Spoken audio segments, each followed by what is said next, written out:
Hello viewers, and welcome to this session. Today we are going to talk about the stages involving practical training. So if you've been assigned the responsibility of training new workers, or you're a supervisor who have to do it yourself, it is important that you follow this method when you train workers, especially on matters related to hands-on activities.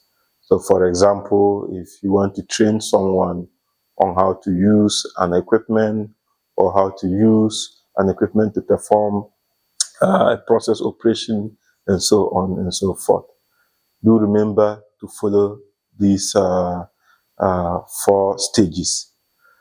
Now, the first thing to do is to make sure that as a trainer, you demonstrate the task to the worker or to the learner to see how it is done. So this can be done several times, okay, depending on the nature of the job. So at this stage, you ensure that the learner is just observing how the activity is performed.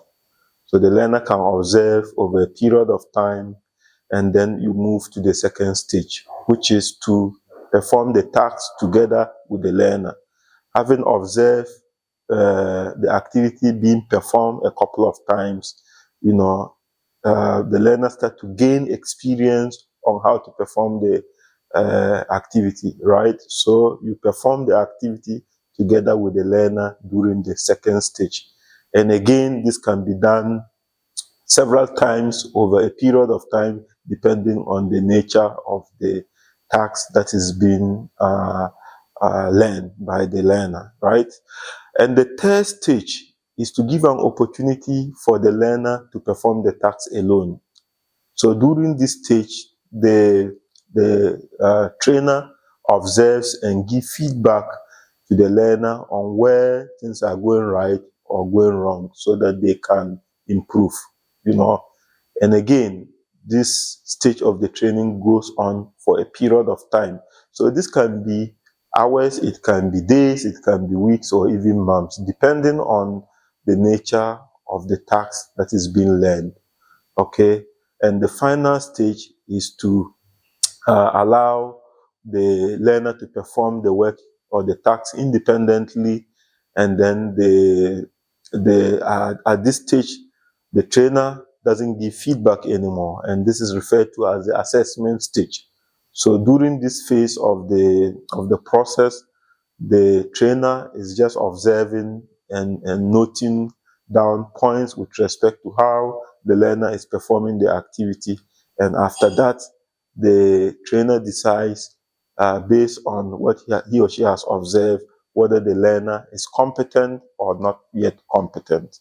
So if the learner is not yet competent, depending on the level of competence that has been achieved, you have to probably go back to the first stage, second stage, or third stage, and then you do the assessment again. And if the learner becomes competent, then the trainer recommends the learner as competent, and the supervisor can now give the opportunity for the learner to independently perform that task alone. Okay.